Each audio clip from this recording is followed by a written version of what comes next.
Hello, Power English listeners. Welcome back to our channel, where we break down the most useful idioms, expressions, and words from the latest episodes of the Power English radio show. Today, we're diving into some key phrases in today's featured article. Let's get started. 1. Take over.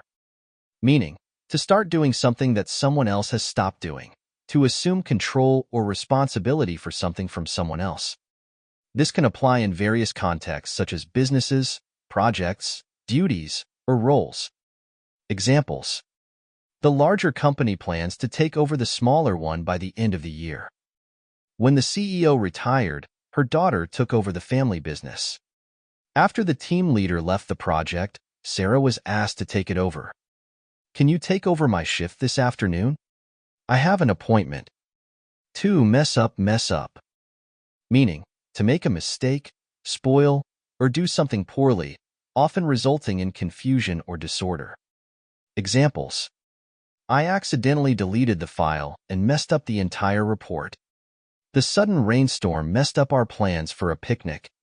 If you don't follow the instructions carefully, you might mess up the whole process. He tried to apologize after he realized he had messed up their relationship. 3. Lift someone's spirits. Meaning, to make someone feel happier or more cheerful, especially when they are feeling down or discouraged.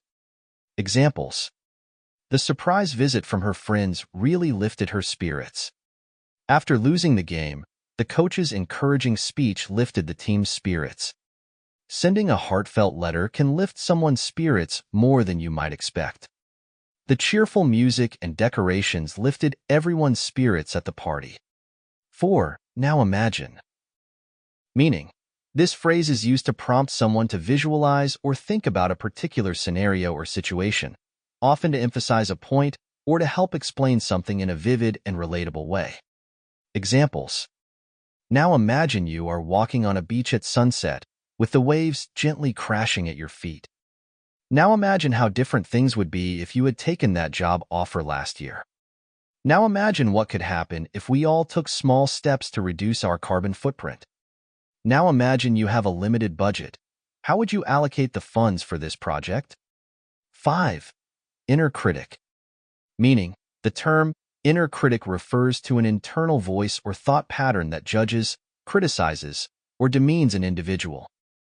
This voice often stems from internalized standards, societal expectations, or past experiences and can lead to feelings of inadequacy, self-doubt, and low self-esteem. Examples. Every time I try to start a new project, my inner critic tells me that I'm not good enough and that I'll just fail.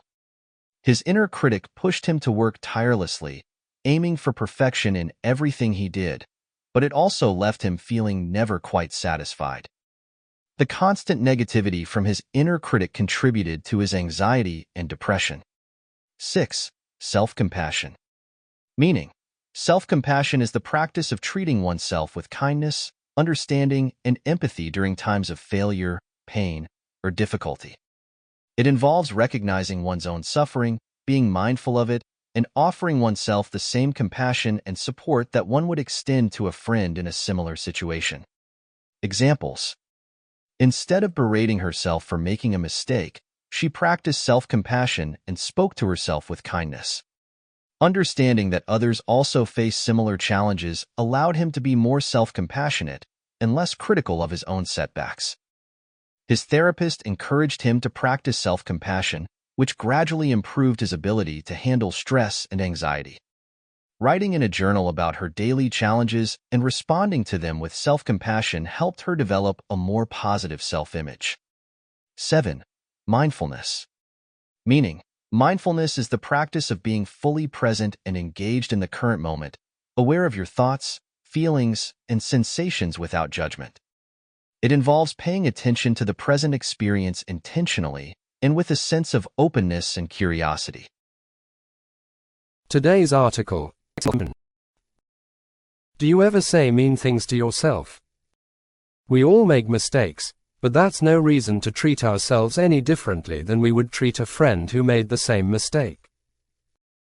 When we make mistakes, it can be easy to let our inner critic take over.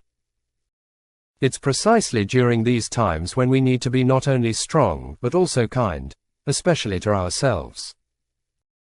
Here's an easy exercise you can do to practice self-compassion. First, think about a time when you messed up. Maybe you made a costly mistake at work or said something mean to someone. Now imagine that your friend did those things. What would you say to them?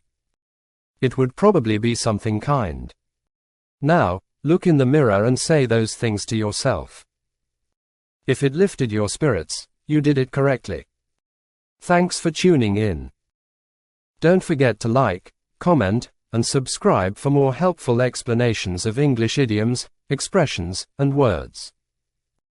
See you next time on Power English.